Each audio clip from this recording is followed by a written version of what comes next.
बिहार विधानसभा चुनाव से जुड़ी हुई सबसे बड़ी खबर आपको बता रहे हैं। बड़ी खबर आपको इस वक्त की, एनडीए का फॉर्मूला तय हो गया है। बड़ी जानकारी आपको दे दें, जेडीयू को 102 से 103 सीट दी जाएगी, बीजेपी को 101 से लेकर 102 सीट मिलेगी।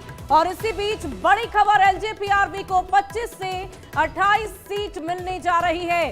सूत्रों के हवाले से ये बड़ी खबर आपको बता रहे हैं। बिहार विधानसभा चुनाव के मद्देनजर एनडीए का फॉर्मूला तय हो गया है। देखिए, उपेंद्र कुशवाहा की पार्टी को 4 से 5 सीट, विधानसभा में कुल मिलाकर 243 सीट होती है।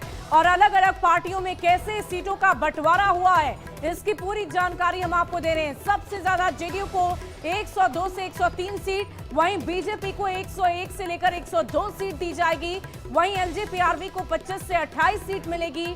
आरएलएम की बात कर लें, उपेंद्र कुशवाहा की पार्टी की बात करें, जीतन राम मांझी को 7 सीटें देने की बात कही जा रही है। और वहीं आरएलएम को 4 से 5 सीट। और देखिए, इस वक्त हमारे साथ इस पूरी खबर के अधिक जानकारी के लिए न्यूज 18 के ब्यूरो चीफ हमारे साथ हैं दिवाकर जी, उनसे बातचीत करेंगे।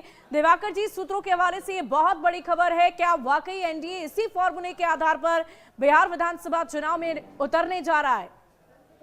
जी बिल्कुल, जो सीटों का अनुपात है वो लोकसभा चुनाव के जो फार्मूले हैं उसी के इर्द गिर्द होने के आसार हैं।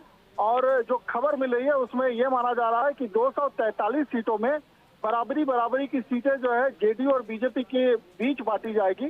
फिर उसके बाद जो है 43 सीट बचती हैं, उसमें अगर जेडीयू और बीजेपी के लिए कुछ 2-4 सीटें रिजर्व है और बाकी जो सीटें बचती है उसमें एलजेपी के साथ साझा किया जाएगा, जीतन राम मांझी की पार्टी हम को साझा किया जाएगा और जो उपेंद्र कुशवाहा की पार्टी है उनको साझा किया जाएगा। तो ऐसे में एलजेपी के खाते में ये माना जा रहा है कि उसे 25 से 30 सीटों के बीच का एक आंकड़ा हो सकता है। हालांकि एलजेपी की तरफ से 36 सीटों की डिमांड है, कुछ जो है नेता हैं वो 40 सीटों की भी डिमांड कर रहे हैं। लेकिन फिलहाल जो फॉर्मूला है उसके तहत जो है 100 के आसपास की सीटें जो है जेडीयू बीजेपी के लिए हो सकती है, चाहे वो 101 का आंकड़ा बीजेपी के पक्ष में आए या 102 सीटों का आंकड़ा आए। वहीं जेडीयू की बात करें तो जेडीयू को 1-2 सीटें ज्यादा मिल सकती है बीजेपी के मुकाबले।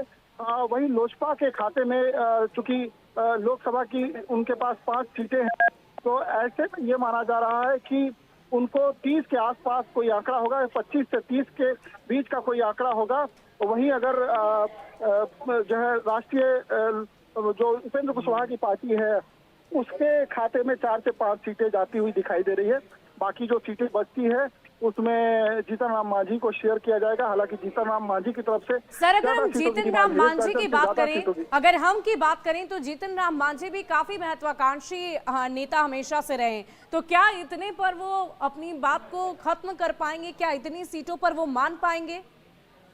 देखिए, जीतन राम मांझी ने लोकसभा में भी 2 सीटों की डिमांड की थी, लेकिन जब बातचीत का आखिरी दौर चला तो जीतन राम मांझी के खाते में एक ही सीट लगी हाथ। और दूसरी तरफ अगर बात करें तो राष्ट्रीय जो उपेंद्र कुशवाहा हैं, जो उनकी पार्टी है, उसके खाते में अब 4 से 5 सीटें दिखाई दे रही है।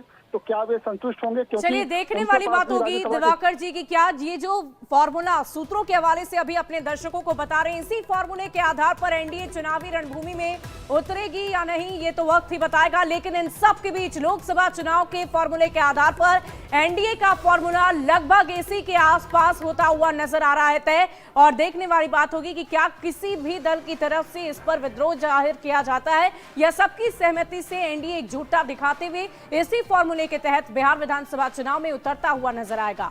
और फिलहाल इस बुलेटिन में